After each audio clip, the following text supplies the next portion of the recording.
देखिए, मैं आपसे साफ साफ कह देती हूँ, आपकी इतनी कमाई नहीं है कि 4 बच्चों का गुजारा हो सके इस घर में। बबली ने 12वीं की परीक्षा पास कर ली है, अब उसे कॉलेज वॉलेज पढ़ाने की जरूरत नहीं है। कोई काम धाम करके 4 पैसे कमा कर लाएगी तो हमारा भी बोझ कम होगा। लेकिन मैं बबली को क्या ही काम करने भेजूं? कहाँ भेजूं उसे? काम करने वालों के लिए ना काम की कोई कमी नहीं है। बबली, यहाँ खड़ी होकर क्या सुन रही हो हमारी बातें? जाकर अपना काम वाम करो। जी चाची जी।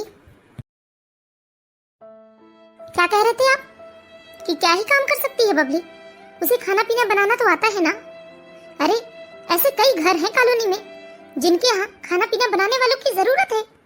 उन्हीं के घर जाकर खाना बनाकर 4 पैसे कमा कर ला सकती है वो। अरे हमने अपने सारे फर्ज अदा कर दिए, अब बारी इन दोनों भाई बहनों की है। लेकिन वेद तो अभी बहुत छोटा है कमला। और देखो, हम बबली को किसी के घर खाना बनाने भिजवाएंगे तो उसके मन में क्या आएगा? हम रीतु को तो नहीं भिजवा रहे हैं ना किसी के घर। 12वीं की परीक्षा पास करने के बाद रीतु कॉलेज में पढ़ाई कर रही है और वहीं बबली घर के कामकाज में तुम्हारी मदद कर रही है। दोनों की उम्र एक जैसी ही है, तो क्या बीतेगी बबली के दिल पर? वाह वाह सरकार वाह। अपने बच्चे और अपने भाई के बच्चे की परवरिश में थोड़ा बहुत तो अंतर होगा ही ना। और वैसे भी हम लोगों ने जितना किया ना इन दोनों भाई बहन के लिए, उतना आज के जमाने में कोई नहीं करता। ऐसा मत कहो कमला, ऐसा मत कहो। यह दोनों मेरे ही बड़े भाई के बच्चे हैं, और जब मेरे बड़े भाई और भाभी इस दुनिया में नहीं है तो क्या मेरी जिम्मेदारी नहीं बनती इन लोगों के भविष्य को संवारने के लिए? बड़े भैया बड़ी भाभी, ये सब सुनते सुनते 12 साल निकाल दिए मैंने। अब तो आपकी इतनी कमाई भी नहीं है, कैसे हम 4 बच्चों का भविष्य संवार पाएंगे? देखिए, मैं कुछ नहीं जानती। मैं बबली और वेद के भविष्य को संवारने के चक्कर में ना रीतु और विनय के भविष्य को बर्बाद नहीं कर सकती। मुझे अपने बच्चे का भविष्य संवारना है, और वैसे भी अपने बच्चे अपने होते हैं। हमारे बच्चों का भविष्य संवरेगा तो हमारा बुढ़ापा सुखमय हो जाएगा। वह लोग हमारा सहारा बनेंगे, ना कि आपके भाई के बच्चे। मैं कुछ नहीं जानती। अब ना आपको एक कठोर फैसला लेना ही होगा, और नहीं भेजना चाहते आप ना बबली को किसी के घर खाना बनाने के लिए, तो जल्दी से कोई लड़का देखकर उसकी शादी कर दीजिए। और लड़का भी ऐसे ढूंढिएगा जो बिना दहेज के शादी के लिए तैयार हो जाए, क्योंकि हमारे पास इतनी पूंजी नहीं है कि हम बबली की शादी करके उसे दहेज दे सके। पढ़ा लिखा कर पाल पोस कर इतना बड़ा कर दिया, इससे ज्यादा और कुछ नहीं कर सकते। आप अपना फैसला शाम को सुना दीजिएगा मुझे। भैया भाभी, मैंने वचन लिया था आप लोगों से कि मैं दोनों बच्चों की परवरिश बिल्कुल अपने बच्चों की तरह ही करूंगा, लेकिन आज घर के हालात ऐसे हो गए हैं कि मैं मजबूर हो गया हूँ। भैया भाभी, आपके बच्चे बहुत ही होनहार हैं, लेकिन मेरे पास इतनी पूंजी नहीं है कि मैं उनका भविष्य संवार सकूं। चाची ठीक ही तो कह रही है ना, हम कब तक उनके ऊपर बोझ बनेंगे, कब तक? लेकिन मैंने तो जैसे तैसे 12वीं तक पढ़ाई पूरी कर ही ली है, पर वेद तो अभी 7वीं कक्षा में है।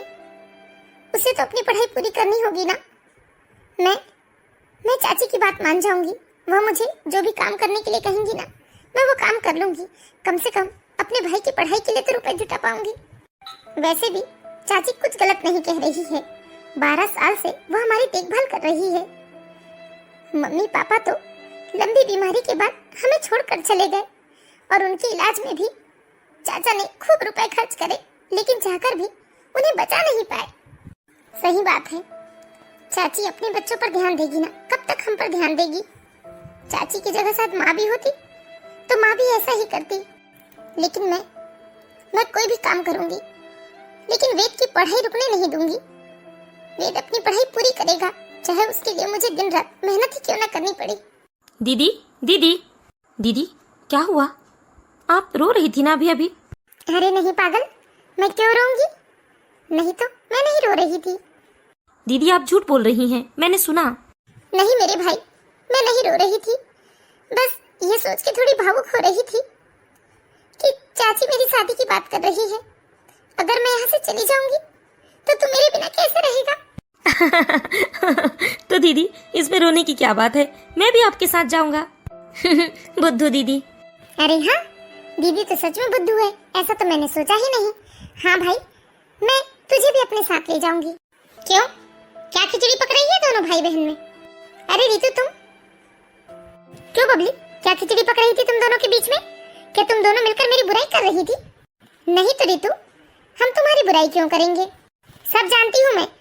जलते हो तुम लोग मुझसे क्योंकि मैं कॉलेज में पढ़ाई कर रही हूँ ना, और तुम घर में काम करती हो, इसीलिए तुम मुझसे जलती हो। दीदी आप हमेशा उल्टा क्या सोचती हैं? मेरी दीदी किसी से नहीं जलती हैं। बबली तू इसे समझा दे, जरा कम बोलेगा। बहुत तेज आवाज में बोलने लगा है आजकल ये। जितनी उम्र नहीं है उतनी बातें करता है। इतना दिमाग अगर पढ़ाई लिखाई में लगा देता ना तो कुछ उद्धार हो जाता तेरा। अरे नहीं रितु, तू गलत समझ रही है। मुझे समझाने की कोशिश मत करो, समझी ना? और ये खिचड़ी पकाना बंद करो और चुपचाप जाकर माँ की मदद करो रसोई में। हमें परेशान करने के अलावा दोनों भाई बहन के पास और कोई काम नहीं है। हमें परेशान करने के अलावा दोनों भाई बहन के पास और कोई काम नहीं है। चुप कर शैतान, बहुत शैतानी करने लगा है आजकल तू। क्यों कर रहा था तू रितु की एक्टिंग? दीदी देखा नहीं आपने, रितु दीदी कितनी एक्टिंग करती हैं। मैंने कहा देखो, इस तरह बड़ों की नकल नहीं की जाती। और तुझे जवाब देने की क्या जरूरत है? वो मुझसे बोल रही थी ना। दीदी मुझे सब समझ में आता है। चाची आपसे घर का पूरा काम करवाती है, इधर रितु दीदी भी अपना सारा काम आपसे करवाती है, और उधर विनय भैया भी। सब लोग मिलकर आपको यहाँ परेशान करते हैं सिवाय चाचा के। लेकिन आप चिंता मत करिए दीदी, मैं बड़ा होकर खूब रुपए कमाऊंगा और अपना एक अलग घर बनाऊंगा जहाँ सिर्फ हम दोनों रहेंगे दीदी। हमें डांटने चिल्लाने वाला वहाँ कोई नहीं रहेगा। हाँ मेरे भाई, लेकिन उसके लिए तुझे मन लगाकर पढ़ाई करनी होगी। ओहो दीदी, हर बार तो अपने क्लास में पहले नंबर पर आता हूँ मैं, और कैसी पढ़ाई करूँ? उधर विनय भैया को देखो, वो 8वीं कक्षा में पहुँच गए हैं, लेकिन हर बार 8वां नंबर लगता है, ले देकर पास होते हैं वो। देख भाई, हमें दूसरों की तुलना नहीं करनी है अपने से, बस हमें अपने आप को बेहतर बनाना है।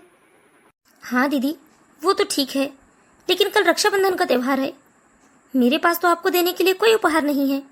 अरे पागल, तू मेरे लिए कोई उपहार से कम थोड़ी ना है। तू बड़ा होकर पढ़ लिख कर कुछ बन जाएगा ना, तब मुझे उपहार देना। बड़ा आया।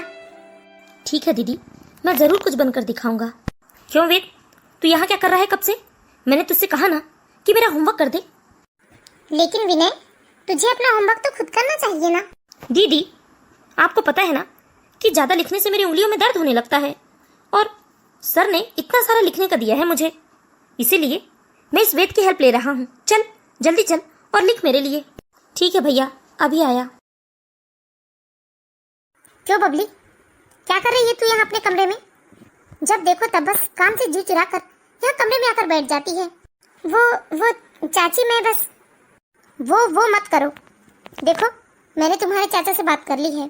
कल से ही तुम्हें शर्मा जी के घर जाना है, वहां जाकर तुम्हें रसोई का काम संभालना है। लेकिन चाची। क्या लेकिन? कोई लेकिन वेकिन नहीं चलेगा। अगर तुम चाहती हो कि हम वेद की पढ़ाई जारी रखें तो तुम्हें काम करना होगा। ठीक है चाची, मैं करूंगी। कितने बजे जाना है बता दीजिए। सुबह 9:30 बजे और शाम को 7 बजे। ठीक है चाची। और सुनो, ये नहीं कि शर्मा जी के घर रसोई संभालने जा रही हो तो घर के काम काज से जी चुरा लो। मेरे भी हाथ पैर में ना पहले जैसी ताकत नहीं रही, घुटनों में दर्द बना रहता है। पहले तुम्हें यहाँ के काम निपटाने होंगे, उसके बाद ही शर्मा जी के घर जाना है, समझी ना तुम? ठीक है चाची, लेकिन कल रक्षाबंधन का त्योहार है, आप मुझे 10 रुपए दे दीजिए ना। मैं 2 राखी खरीद कर ले आऊंगी। रक्षाबंधन है तो क्या, कहाँ लिखा है कि रुपयों से ही राखी खरीद कर बांधी जाती है? घर में 3-4 धागों की गड्डियां फेंकी है कहीं, ढूंढ लेना और उसी को बांध देना। और वैसे भी वेद को ही बांध देना तू राखी, विनय को बांधने के लिए, है ना रितु? अब तो चाची मुझसे राखी बांधने का अधिकार भी छीन रही है। क्या विनय मेरा भाई नहीं है? उसे क्यों नहीं बांध सकती मैं राखी? खैर जो भी हो, लेकिन कल से मैं काम में जुट जाऊंगी, क्योंकि मैं अपने वेद की पढ़ाई बिल्कुल नहीं रुकते हुए देख सकती। मेरा भाई होनहार है, वह जरूर जीवन में कुछ अच्छा ही करेगा। विनय, ये क्या है? दिन भर गुंडागर्दी करते रहता है तू, और तू अपना होमवर्क वेद को लिखने के लिए क्यों बोला? अच्छा, तू उस वेद के बच्चे ने आपको मेरी शिकायत कर दी? उसने कोई शिकायत नहीं की है, वह लिख रहा था, तब मैंने जाकर देखा कि वह तुम्हारी कॉपी पर लिख रहा था। पापा, आप तो हमेशा मुझे ही चिल्लाते रहते हैं, सही कह रहा है बेटा तू। तेरे पापा की आंखों में ना आजकल तुम दोनों भाई बहन गड़ने लगे हो, देख रही हूँ मैं भी। जाओ जाओ बेटा जाओ, तुम जाकर अपनी पढ़ाई लिखाई करो और अपने पापा की बातों में ना ध्यान मत दिया करो। हाँ माँ, एक आप ही तो हैं इस घर में जो मुझसे प्यार करती हैं। देखिए जी, अपने बच्चों से कौन ऐसा व्यवहार करता है? आप हर समय विनय को डांटते चिल्लाते रहते हैं। कमला, समझने की कोशिश करो। अगर हम अभी से विनय को डांटेंगे नहीं, चिल्लाएंगे नहीं, तो वह गलत रास्ते में जा सकता है। मेरा बेटा कोई ऐसे वैसे रास्ते में नहीं जाएगा, समझे ना आप? वेद, वेद, कहाँ गया तू? जा बाजार जाकर सब्जियां लेकर आ। वेद पढ़ाई कर रहा है, उसे क्यों बोल रही हो तुम? विनय को भी तो बोल सकती थी ना। अच्छा, विनय पढ़ाई ना करे, बस वेद ही पढ़ाई करे। तुम तो रहने ही दो भाग्यवान, हर बात का बतंगड़ बनाती हो तुम। मम्मी, हाँ बेटा, मम्मी कल रक्षाबंधन का त्योहार है ना, मैं बाजार जा रही थी। मैं अपनी पसंद की राखियाँ और कुछ अच्छे कपड़े लेकर आऊंगी, मुझे पैसे दीजिए ना आप। हाँ बेटा, बाजार जा ही रही हो तो सब्जियां भी लेते आना। आपने सुना नहीं, मैंने सब्जियां लाने के लिए वेद से कहा है। लो बेटा जाओ, क्या खरीदना है खरीद लेना। 1000 रुपए है ये। मैंने सिर्फ चाची से 10 रुपए मांगे थे, लेकिन उन्होंने मुझे 10 रुपए नहीं दिया और यहाँ रीतू को 1000 रुपए दे रही है। ओहो मम्मी, मैं कोई बच्ची हूँ क्या? 1000 रुपए में क्या ही आता है आज के जमाने में? कम से कम मुझे 3000 रुपए दीजिए आप। अरे बेटा रीतू, 1000 रुपए कोई कम नहीं होते। पापा आप तो रहने ही दीजिए, आप तो मुझे देने में हमेशा ही कंजूसी करते हैं। अरे बेटा तू क्यों अपना मूड खराब कर रही है? चल चल कमरे में चल, मैं देती हूँ तुझे 3000 रुपए। अरे बबली, वहाँ क्यों खड़ी हो बिटिया? आओ आओ बैठो यहाँ। अरे नहीं चाचा, वो रसोई में काम है, मुझे जल्दी से काम निपटा लेती हूँ रसोई का मैं।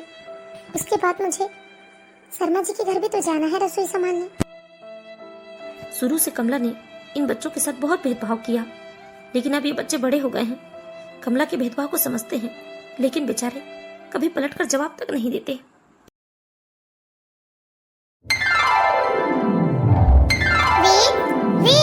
विनय, विनय। हाँ दीदी, रक्षाबंधन का त्योहार है ना आज, लेकिन इस बार इतनी सुबह सुबह क्यों? वो इसलिए मेरे भाई, क्योंकि तेरी बहन आज से काम पर जाएगी। काम पर? क्या काम पर दीदी? अरे वो एक स्कूल में जाऊंगी मैं काम करने। चलो जल्दी बैठो तुम लोग, मैं तुम्हें तिलक लगाकर राखी बांध देती हूँ। राखी? ये क्या है? कैसी राखी है ये? अरे वाह दीदी, कितनी सुंदर राखी है ये।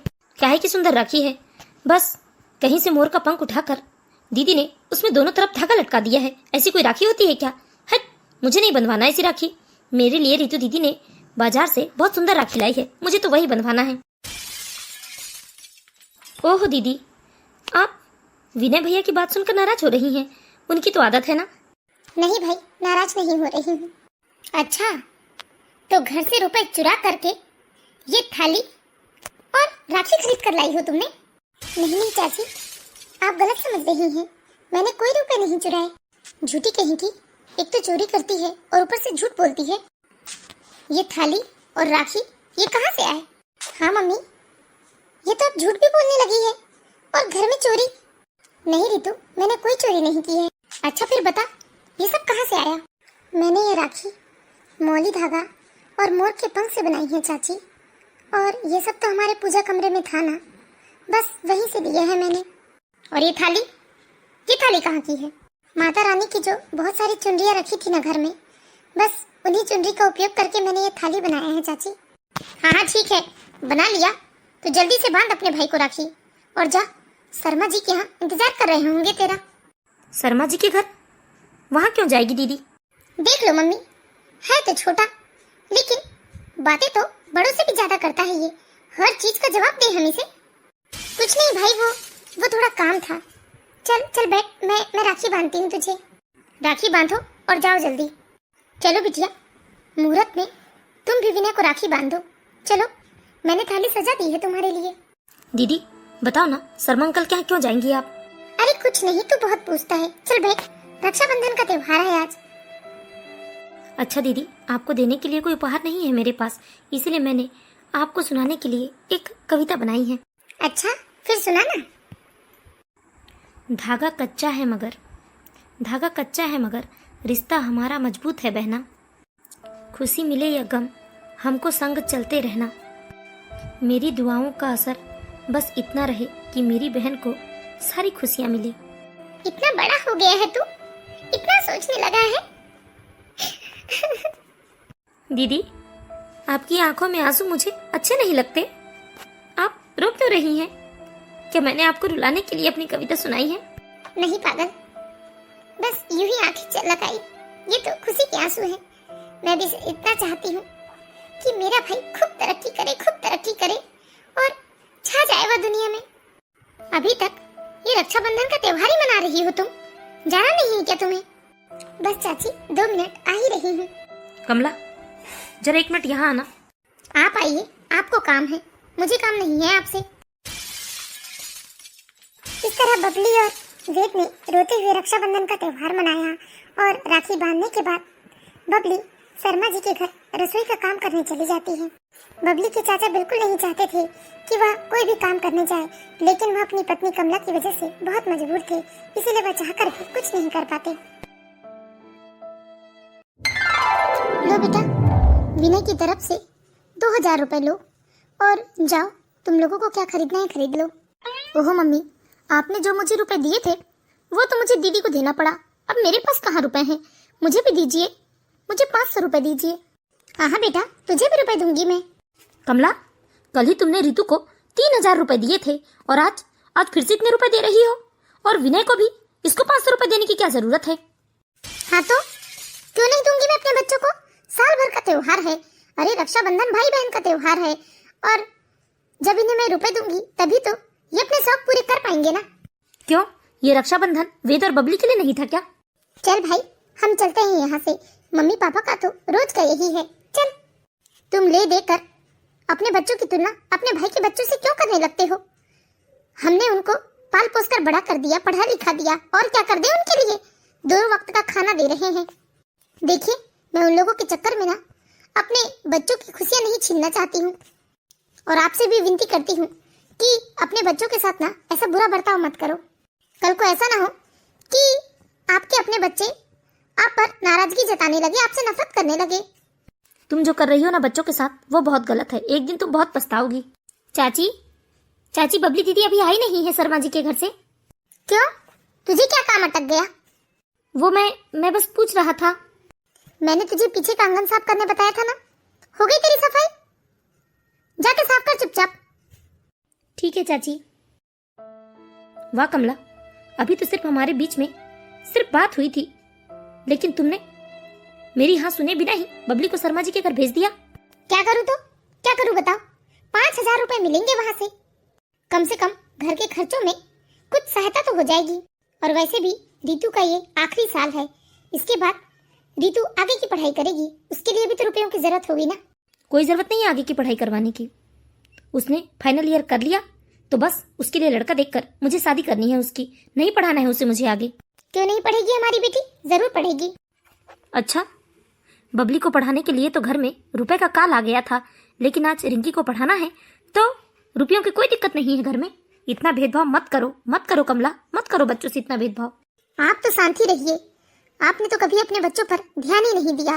पूरा ध्यान बस भैया भाभी के बच्चों पर है आपका। और ये बताओ, शर्मा जी के घर बबली गई तो है, लेकिन कितने बजे आएगी? और सिर्फ रसोई का ही काम है ना, उसके अलावा और कोई काम तो नहीं करेगी वहाँ? हाँ, रसोई का ही काम है, लेकिन दोनों टाइम का। क्या, रात को भी खाना बनाने जाएगी वो शर्मा जी के घर? तो क्या हो गया? वह खाना बनाकर रात को कैसे आएगी? कोई 10 किलोमीटर दूर नहीं जाना है उसे, जितनी चिंता कर रहे हैं आप। अरे यहाँ से 10 घर आगे ही शर्मा जी का घर है, और आप यहाँ घर में बैठकर क्या कर रहे हैं? अब तक तो आपको दुकान के लिए निकल जाना चाहिए। आप खुद दुकान की तरफ ध्यान नहीं दे रहे हैं, इसीलिए दुकान धप पड़ रही है। नौकरों के भरोसे दुकान छोड़ देते हैं आप, और यहाँ बस अपने भाई के बच्चों की निगरानी करते हैं आप कि मैं उनके साथ कैसा व्यवहार कर रही हूँ। तुमसे तो बात करना ही बेकार है। भाई के बच्चे करते करते मेरे बच्चों से उनका हक छीना जा रहा है, लेकिन अब मैं चुप नहीं रहूंगी। यही तो शर्मा जी का घर है, लेकिन कोई दिखाई नहीं दे रहा है। कोई है घर पर? कोई है? अच्छा, तुम्हारा नाम ही बबली है क्या? हाँ आंटी, मेरा नाम बबली है। वो चाची ने भिजवाया है आपके घर। बोल रही थी चाची की रसोई का काम करना है मुझे। हाँ बेटा, हाँ, बताया था मैंने कमला को। आओ अंदर आओ, बेटा उस साइड किचन है, जाओ जाकर 3 लोगों का खाना बना दो। Hello sweetheart. आंटी ये लड़का कौन है? अरे बेटा ये मेरा बेटा है, इसकी बातों का बुरा मत मानना, ये थोड़ा मजाकिया किस्म का है। हेलो, मेरा नाम है Rocky and what is your name? My name is Babli. Oh, तो तुम खाना बनाने आई हो यहाँ? रॉकी शैतानी मत कर, तू जा अपना काम कर और इसे खाना बनाने दे। देख तू ना इससे ज्यादा हंसी मजाक मत करना, और बेटा इसकी बातों का तू बुरा मत मानना, ठीक है? ये ना थोड़ा सरफिरा है। Yes I am Sarfira. Hello, मुझसे दोस्ती करोगी? आंटी क्या बनाना है बताइए, मैं जा रही हूँ रसोई में। अच्छा, तो तुम आज मेरी पसंद का खाना बनाओगी? तुम जाओ बेटा, मैं आकर बताती हूँ रसोई में। ठीक है आंटी। ये लड़का तो निहायत ही बदमाश लग रहा है मुझे। रॉकी अगर तूने बबली के साथ फिर कोई शरारत की ना तो मुझसे बुरा कोई ना होगा।